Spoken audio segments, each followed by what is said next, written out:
آج کوئی قبر میں ہے اور ہم جمع ہو رہے ہیں، کل ہم قبر میں ہوں گے اور ہمارے لیے کوئی اور جمع ہو رہا ہو۔ خیر کن ہے فلاں و غنیمت شمار عمر، زاں بیشتر کے بانگ برائت کے فلاں نہ مان۔ شیخ سعدی فرماتے ہیں اے فلاں، بلائی کر لے، اچھائیاں کر لے، اس عمر کے ایک ایک لمحے کو غنیمت سمجھ لے، اس سے قبل کی آواز آئے کہ فلاں نہیں رہا، تو اپنی زندگی کو پہلے ہی اعمال کا حسن دے لے۔ تو یہ وقت میرے اور آپ کے اوپر آنے والا ہے کہ ہمارے لیے بھی لوگ جمع ہو رہے ہیں۔ ہم قبر میں اب تنہائیوں اور قبر کی پہنائیوں میں موجود ہوں گے اور لوگ ہمارے لیے جمع ہو رہے ہوں گے قبل اس سے کہ وہ وقت آئے، کوئی حجت باقی نہ رہے، مجھے اور آپ کو اپنے اعمال کی اصلاح کر لینی چاہیے۔ امام غزالی نے ایک بڑی خوبصورت بات لکھی، آپ فرماتے ہیں اللہ نے مرنے والوں کے ذریعے سے جو باقی زندہ بچ گئے ہیں ان پر احسان کیا۔ عرض کی گئی احسان کیسے؟ وہ تو دکھوں میں مبتلا ہیں، جن کا بھائی چلا گیا ان کا کلیجہ پھٹ رہا ہے، جن کا باپ چلا گیا ان کی دنیا اندھیر ہو گئی ہے، جن کی ماں چلی گئی ان کے سامنے روشنی کا کوئی حوالہ نہیں رہا ہے، جس کا بیٹا چلا گیا اس کی کمر ٹوٹ گئی، جس کا بھائی چلا گیا اس کے بازو ٹوٹ گئے، اور تم کہتے ہو اللہ نے مرنے والوں کے ذریعے سے جو باقی پس ماندگان ہیں ان پر احسان کیا۔ یہ احسان کیسے ہے؟ امام غزالی فرماتے ہیں احسان اس معنی میں ہے کہ اللہ نے مرنے والے کی موت کو ان باقیوں کے لیے عبرت کا نشان بنایا ہے۔ اگر اس کی موت ان کے لیے عبرت بنا دی جاتی تو یہ کیا کرتا؟ تو اللہ تعالیٰ نے گویا ان کی موت سے اس کو ایک اور موقع سنبھلنے کا دیا ہے کہ وہ لوگوں کی، عزیزوں کی، رشتہ داروں کی موت کو دیکھ کر اپنی زندگی کی راہوں کو ٹھیک کر لے۔ یہ جو مرنے والے ہیں یہ ہمارے لیے پیغام ہے موت کا، اور ہم ان سے دیکھ کر اپنی زندگی ٹھیک کر سکتے ہیں۔ حضرت یعقوب علیہ السلام جلیل القدر نبی گزرے ہیں، بنی اسرائیل کے مقتدا اور امام نبی۔ آپ نے حضرت اسرائیل سے وعدہ لیا ہوا تھا کہ میری روح قبض کرنے کے لیے اچانک نہیں آنا، بلکہ پہلے کو قاصد یا پیغام بھیج دینا تاکہ میں موت کی تیاری کر لوں، کیونکہ اچانک موت سے حضور نے بھی پناہ مانگی، اللہم انی اعوذ بک من الموت الفجات، اے اللہ اچانک موت سے تیری پناہ چاہتا ہوں۔ تو حضرت اسرائیل علیہ السلام سے وعدہ لیا تھا حضرت یعقوب علیہ السلام نے کہ قبض روح کے لیے اچانک نہیں آنا، پہلے کو قاصد یا پیغام بھیج دینا۔ انہوں نے وعدہ کیا تھا، نبی تھے، ان سے وعدہ انہوں نے کر لیا۔ کافی مدت گزری تو حضرت اسرائیل آ گئے، پوچھا کدھر آئے ہو؟ کہا قبض روح کے لیے آیا ہوں۔ کہا تم نے تو وعدہ کیا تھا پہلے کو قاصد یا پیغام بھیجوں گا، تم نے نہ کو قاصد بھیجا اور پیغام بھیجا اور قبض روح کے لیے آ گئے۔ حضرت اسرائیل نے عرض کی حضور میں نے تو کئی قاصد بھیجے تھے، فرمایا میرے پاس تو ایک بھی نہیں آیا۔ کہا حضرت آپ کے سامنے کتنے لوگوں کی موت واقع ہوئی، یہ میرا قاصد نہیں تھا تو اور کیا تھا۔ آپ کی داڑھی میں سفید بال آ گئے، یہ میرا قاصد نہیں تھا تو اور کیا تھا۔ آپ کی آنکھوں میں سفیدی اتر آئی، یہ میرا قاصد نہیں تھا تو اور کیا تھا۔ آنکھوں میں سفیدی کا آ جانا، بالوں میں سفیدی کا آ جانا، کمر میں خم آ جانا، اٹھتے ہوئے جنازے، پھیلی ہوئی قبریں، یہ پیغام ہے، قاصد ہے موت کا۔ حضرت عمر فاروق رضی اللہ تعالیٰ عنہ ایک دن دربار میں بیٹھے ہوئے تھے، ایک شخص آیا اور آپ کو دیکھ کر کہنے لگا یا عمر لا تنسا موتک، عمر اپنی موت کو نہیں بھولنا۔ کپ کپا کے رہ گئے، اس کو بلایا، شکریہ ادا کیا، کہا میاں کبھی روز آ جایا کرے نا تو تجھے مہینے کے بعد تنخواہ بھی دیا کروں گا۔ بڑے دربار میں وہ روزانہ آتا ہے۔ حضرت عمر فاروق کام میں لگے ہیں، وہ کہتا ہے یا عمر لا تنسا موتک، عمر اپنی موت کو نہیں بھولنا۔ مہینے کے بعد اس کو تنخواہ بھی دیتے ہیں۔ ایک دن وہ آیا، آپ نے اس کے ہاتھ میں اس کا مشاہدہ دیا، کہا آج کے بعد نہیں آنا۔ حضرت مجھ سے کوئی گستاخی ہوگی؟ فرمایا نہیں۔ تذکیر موت کی ضرورت نہیں رہی؟ فرمایا نہیں۔ کوئی اور بندہ رکھ لیا؟ فرمایا نہیں۔ تو کہا پھر حضور مجھے بتائیں نا مجھے کیوں چھٹی دی جا رہی ہے؟ حضرت عمر فاروق چھم چھم رونے لگے اور داڑھی پہ ہاتھ رکھا، ایک بال الگ کیا، وہ بال سفید ہو چکا تھا۔ کہا میاں پہلے تو یاد دلاتا تھا، اب تیرے آنے کی ضرورت نہیں رہی، یہ میرے گھر میں مجھے بتانے والا آ گیا اور یہی مجھے موت نہیں بھولنے دے گا۔ داڑھی میں سفید بال آ گیا، کہا میاں اب تیرے آنے کی ضرورت نہیں ہے، ہماری تو پوری داڑھی بھی سفید ہو جائے۔ وہ کیا کہا تھا میاں محمد بخش، اور پھر کہ رومی کشمیر نے خوب کہا تھا، ہڈیاں کمبن گوڈے کھڑکن تے اڑ گیا لک تیرا، اجے بھی بدیوں باز نہ آئیں جیو مرد دلیرا۔ یا ایھا الانسان ما غرک بربک الکریم، اے انسان تجھے کریم رب کے دروازے سے کس نے دور ہٹا دیا؟ الذی خلقک فسواک فعدلک فی ای صورت ما شاء رکبک، جس نے تجھے پیدا کیا، تیرے اعضاء کو توازن دیا، تجھے حسن اور جوانی بخشی، تجھے چلنے کا سلیقہ دیا، تجھے بولنے کا طریقہ دیا، تجھے سوچنے کے لیے دماغ دیا، تجھے سماعتوں کے پردے دیے۔ آج شیروں کو تو نچا لیتا ہے، ہاتھیوں کو تو بٹھا لیتا ہے۔ اے انسان ذرا غور تو کر، اس رب کا شکر کر، کیوں بھول گیا اس رب کو جس نے تجھے پیدا کیا؟ اگر تجھے پیدا ہی نہ کرتا تو کیا کرتا؟ پھر پیدا کر کے چھوڑ دیتا تجھے، اگلا تیری ذمہ داری اپنے ذمہ کرم پہ نہ لیتا تو بچا تجھے گرمی کی سختی سے کون بچاتا؟ تجھے ٹھٹھرتی ہوئی سردی سے کون بچاتا؟ ماں کے سینے میں تیرا پیار نہ ڈالتا، ممتا اس ماں کے سینے میں نہ ڈالتا، تجھے گندگی میں لتھڑے ہوئے کو کون اٹھاتا؟ لیکن اس نے پیار ڈالا ماں کے سینے میں، جس نے تجھے پہلے چوما اور پھر اس نے تجھے دھویا۔ انسان غور تو کر، ما غرک بربک الکریم، اس رب کو بھول گیا ہے الذی خلقک، جس نے تجھے پیدا کیا۔ ماں نے بیٹے کو پیدا نہیں کیا، جنم دیا ہے، لیکن اتنے احسان ہیں کہ ساری زندگی بھی انسان ماں باپ کا حق نہیں ادا کر سکتا۔ جس ماں نے جنم دیا ہے اس کے حق نہیں ادا ہو سکتے، تو جس رب نے تخلیق کیا ہے اس کے حق کیسے ادا ہوں گے؟ اس لیے کہ انسان ذرا غور تو کر، اس نے تجھے پیدا کیا تو بھول گیا اس رب کو؟ اپنے ذرا ماضی کو دیکھ کہ تو کہاں سے کہاں پہنچا۔ تیری زبان میں، تیرے منہ میں زبان کا لوتھڑا تھا، بولنے کا سلیقہ نہیں تھا، کس نے اس کو لفظوں کی حرمت سے آشنا کیا؟ تیرے کانوں میں پردے تھے لیکن سمجھنے کا طریقہ نہیں تھا، لیکن کس نے تیری سماعتوں کو شعور بخشا؟ کس نے تجھے چلنا سکھایا؟ کس نے تجھے بولنا سکھایا؟ کس نے تیری چھاتی میں زور رکھا؟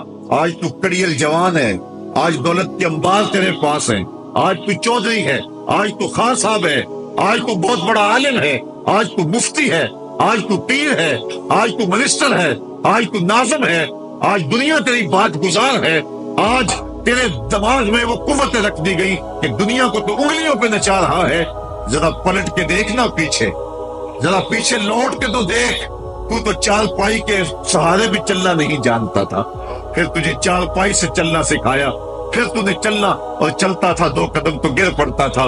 ذرا ماضی کی طرف پلٹ کے دیکھ، اور تو بھول گیا رب کو جس نے تجھے اتنا کچھ دیا۔ چل ماضی کی طرف پلٹ کے نہیں دیکھنا، مستقبل کی طرف ہی جھانک کے دیکھ لے۔ ایک وقت پھر دوبارہ تیرے اوپر ایسا آئے گا، پھر تیری بولتی بند ہو جائے گی، پھر تیرا چلنا بند ہو جائے گا، چال پائی سے لگ گیا، مورے میں تکلیف ہو گئی، تو فالی زدہ ہو گیا۔ سارے گھر والے 4 دن تو بڑی خدمت میں لگے رہے، لیکن انہوں نے اپنے کام بھی تو کرنے تھے، پھر آہستہ آہستہ تجھے اگنور کرنا شروع کر دیا، تو بھی اس بات کو سمجھنے لگا۔ پھر وہ وقت بھی آیا کہ تیری چال پائی کو اندر سے اٹھا کے برآمدے میں رکھ دیا کہ بابا کھانستا ہے، بچے ڈسٹرب ہوتے ہیں، جراثیم پھیلتے ہیں، اب نوکر تجھے روٹی دینے لگا۔ شام کو بیٹا آتا ہے، 2 لمحے کھڑا ہوتا ہے، پھر اپنے بیڈ روم میں چلا جاتا ہے، تو اس کی صورت کو ترستا رہتا ہے۔ آج تیری زندگی اجیرن بن گئی، پھر تیرے اوپر ایسے حملے بیماریوں کے ہوئے، ایسی تکلیفیں ہوئی، بولو براز بھی اوپر، لوگ ناک پہ کپڑا رکھ کے تجھے اٹھاتے ہیں۔ اس وقت تو اپنی زندگی سے تنگ آ گیا، تو کہتا ہے ڈاکٹر کو لگا زہر کا ٹیکہ، مجھے موت آ جائے۔ بتا ہم تجھے موت بھی نہ دیتے تو کیا کرتا؟ ہم نے تجھے زندگی دی تھی، یہ ہمارا احسان، اور اب تمہیں موت اگر دیں گے تو یہ بھی ہمارا احسان ہے۔ اگر تو تڑپتا تھا، تیری زندگی جو ہے وہ جیلن بن چکی تھی، سارے تجھ سے تنگ آ گئے تھے، تیرے بیٹے بھی کہتے دعا کرو اللہ بابے کو پردہ دے دے، سارے تیرے پردہ مانگ رہے تھے، اب بتا کہ ہم تجھے پردہ بھی نہ دیتے تو کیا کرتا؟ ثم اماتہ فاقبرہ، شکر کر ہم نے تجھے موت عطا کر دی، فاقبرہ، اور پھر اس کے بعد تجھے قبر دی۔ کتا بھی تو مرا تھا، گھسیٹ کے روڑی پہ ڈال دیا، بکری بھی تو مری تھی، گھسیٹ کے روڑی پہ ڈال دیا، تجھے بھی روڑی پہ ڈال دیا جاتا تو کیا تھا؟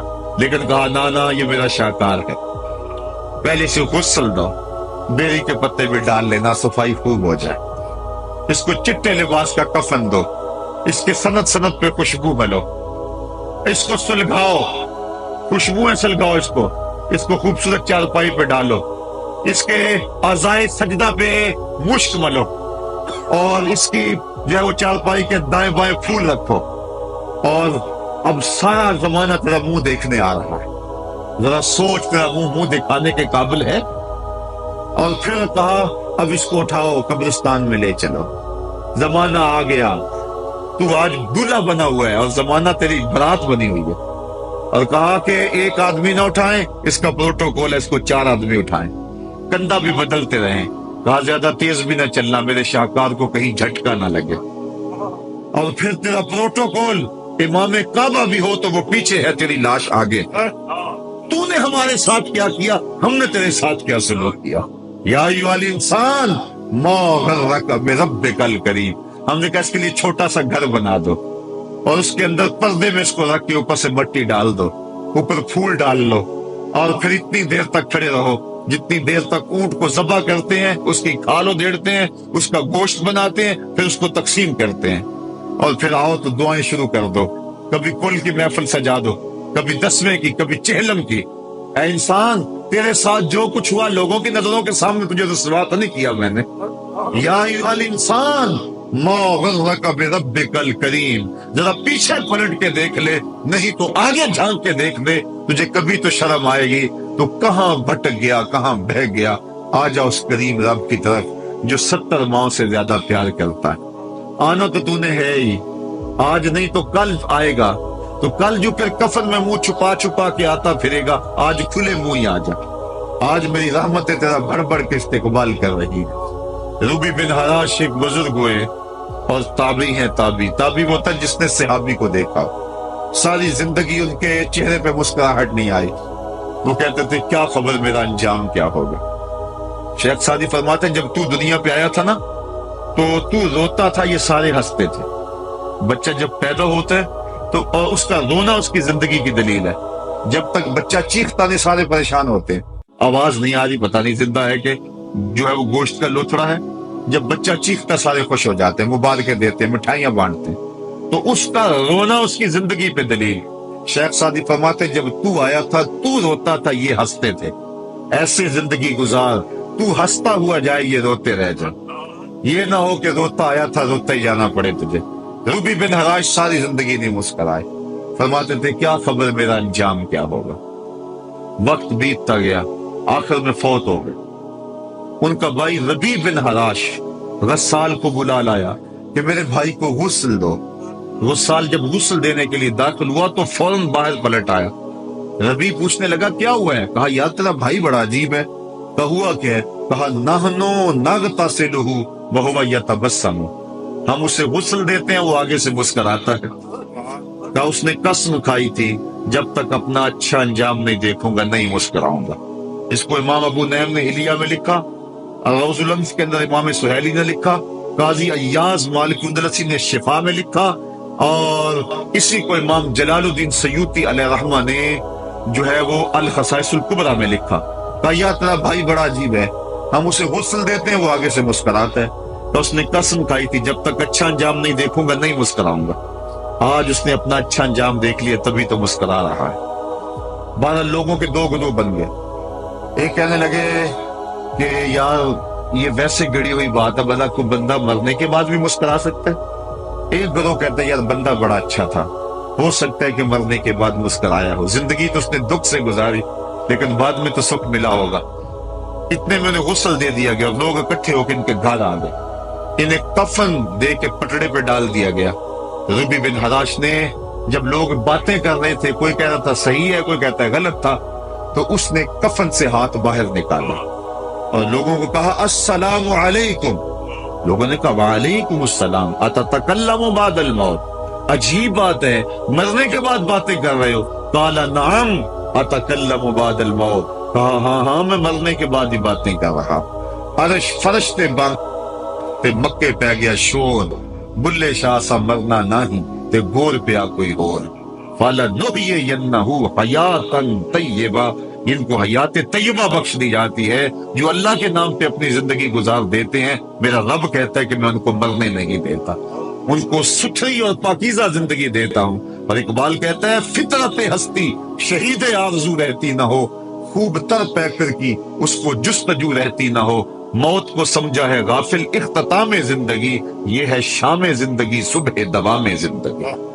تو کہا ہاں ہاں مرنے کے بعد باتیں کرو۔ لوگوں نے کہا بتا پھر تیرے رب نے تیرے ساتھ سلوک کیا کیا؟ تو ربی جو فوت ہو چکا ہے کہتا ہے استقبلنی ربی غیر غضبان واستقبلنی بروح و ریحان۔ کیا پوچھتے ہو، اس کے قدرت والے چہرے پہ کوئی غصہ نہیں تھا، اس نے روح و ریحان کے پھولوں کے ہار میرے گلے میں ڈالے۔ لوگوں نے باتیں پوچھنا شروع کر دی، موقع مل گیا ایک مردہ بول پڑا، کوئی ادھر کی پوچھ رہا ہے کوئی ادھر کی پوچھ رہا ہے۔ امام ابو نعیم لکھتے ہیں کہ جب لوگوں نے سلسلہ کلام طویل کر دیا تو ربی بن حراش نے کہا اجلوا بی ولا تؤخروا بی لأن ابا القاسم ينتظر علی الصلاۃ، دیر نہ کرو مجھے جلدی جلدی قبرستان میں لے جاؤ، تم مجھے باتوں میں لگا رہے ہو، امام الانبیاء میرے جنازے کا انتظار کر رہے ہیں۔ لوگوں نے جنازہ پڑھا اور اپنے گھروں میں آنے کی بجائے سیدھا ام المومنین حضرت عائشہ صدیقہ رضی اللہ تعالی عنہا کی چوکھٹ پہ چلے گئے اور جا کے سارا ماجرا کہا۔ وہ بھی باقاعدہ حیات تھی، کہ ایک آدمی نے مرنے کے بعد یوں باتیں کی ہیں، آپ اپنی رائے بتائیں کہ یہ کیا ہو سکتا ہے؟ تو ام المومنین رضی اللہ تعالی عنہا نے فرمایا تم کیوں پریشان ہو گئے ہو؟ میرے سرتاج آقا فرما گئے ہیں کانا رجل من امتی یتکلم بعد الموت، میری امت میں ایسے مرد بھی ہوں گے جو مرنے کے بعد باتیں کیا کریں گے۔ تو وہ لوگ جنہوں نے اپنی زندگی اللہ کے نام لگا دی اور اس کے ذکر کے نام لگا دی، وہ مرنے کے بعد بھی ابدی اور سرمدی زندگی پاتے ہیں۔ اور جو لوگ اللہ سے بے بہرہ ہیں، اس کی خشیت سے جن کا سینہ خالی ہے اور دین کا چراغاں جن کے سینے میں نہیں ہے، وہ چلتے پھرتے بھی مردہ ہیں۔ ان کے سینے میں دھڑکتا ہوا دل تو ہے لیکن تمانیت کا نور اس میں نہیں رکھتے ہیں۔ وہ دھرتی کے اوپر چلتے تو ہیں لیکن دھرتی کا بوجھ ہیں، لیکن یہ لوگ وہ دھرتی کی چھاتی میں ہیں لیکن دھرتی کا وقار ہے۔ ان کی قبروں سے بھی زندگی پھوٹ رہی ہے اور ضیائیں پھوٹ رہی ہیں۔ میں جب بھی کبھی لاہور گیا ہوں تو ایک منظر مجھے اپنی طرف کھینچتا ہے، جب میں دریائے راوی کے اس پار ہوتا ہوں تو میں ایک قبر دیکھتا ہوں جس پہ حسرتیں برس رہی ہیں۔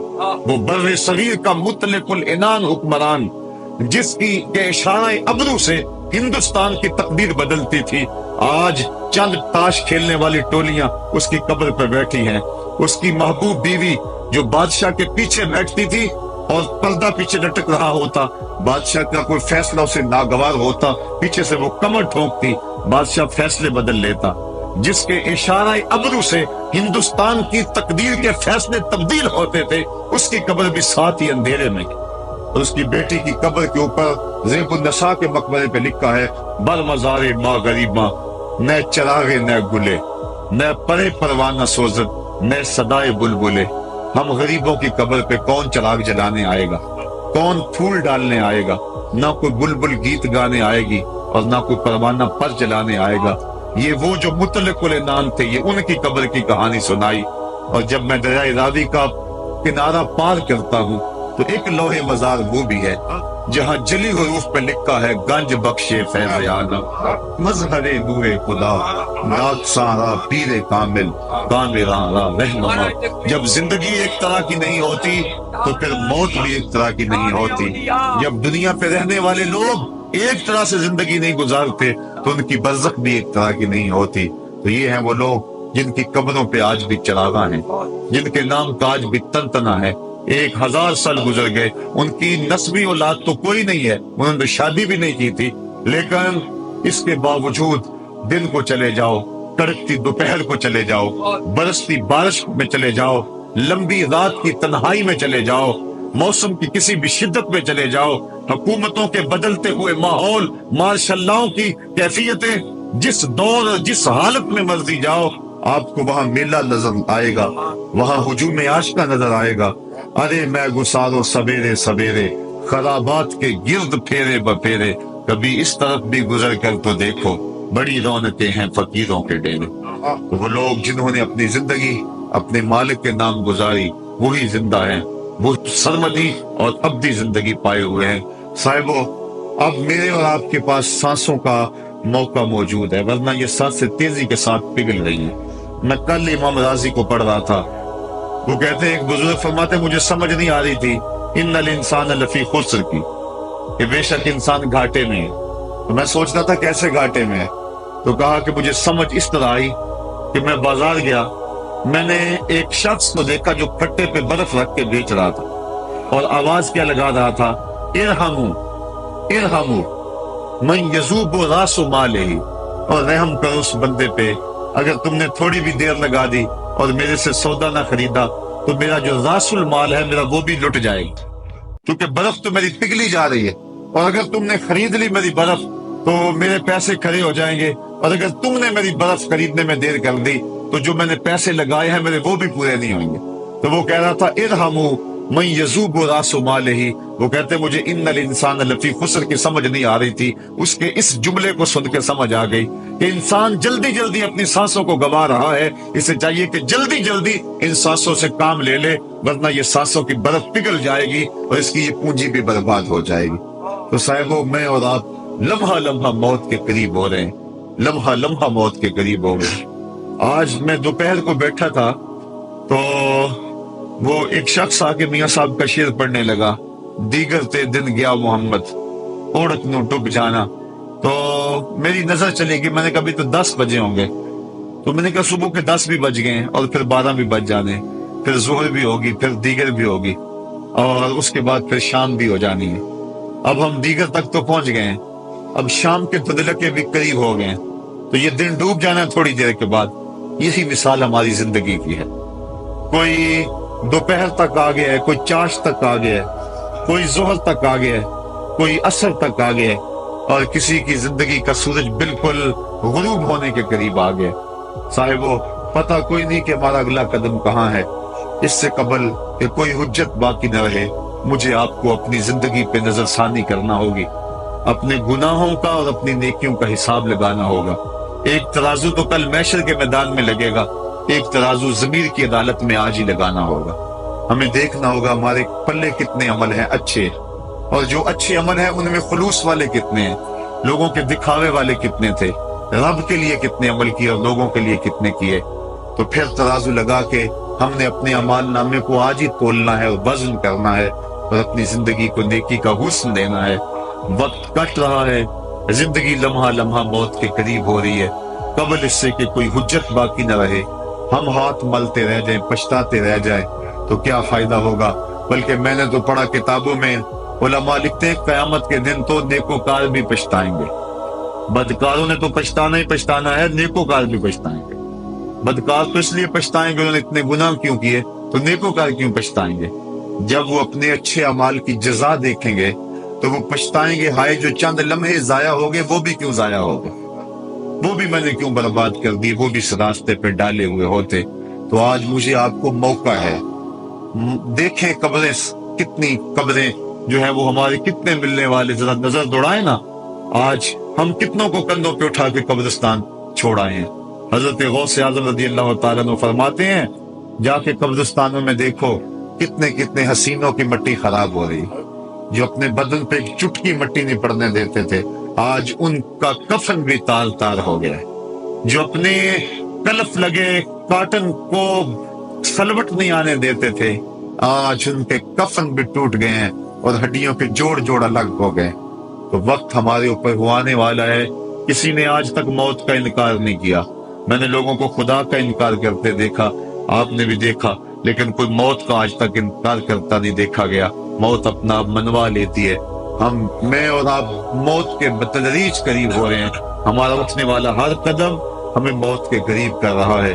تو قبل اس سے کہ وہ وقت آ جائے اور کوئی حجت باقی نہ رہے اور ہم ہاتھ ملتے رہ جائیں، وقت پر کافی ہے ایک قطرہ بھی آب خوش ہنگام کا، جل گیا جب کھیت برسا می تو پھر کس کام کا، پھر تو پچھتاوا ہی ہوگا۔ آج ہم پچھتا لیں تاکہ زندگی میں حسن نیکی کا آ جائے۔ یہ میری آپ سے درد مندانہ اپیل ہے، گزارش ہے، اور میری آپ سے التماس ہے کہ یہ تھوڑی سی زندگی اللہ نے جو مجھے اور آپ کو ودیعت کی ہے، یہ بڑا تھوڑا سا عرصہ ہے، تھوڑا سا موقع ہے۔ یہ دنیا بوائی کا موسم ہے، آخرت کٹائی کا موسم ہے۔ جو بوائی کے موسم کو برباد کر بیٹھا ہے، کٹائی کے موسم میں اس کے ہاتھ کچھ نہیں لگتا۔ تو آج تخم عمل ڈال لیں، آج ایک بیج ڈالیں گے کل 70 کاٹ لیں گے، لیکن اگر آج کچھ نہ کیا، اپنی سانسیں برف کی طرح پگھلا دی، تو یہ اس شخص کی طرح ہے جو پھٹے پہ رکھ کے برف کہہ رہا ہے کہ میرے اوپر رحم کرو، اگر تم نے میرے سے برف نہ خریدی تو میرا راس المال بھی لٹ جائے گا۔ ہمارا راس المال سانسوں کی صورت میں لٹ رہا ہے۔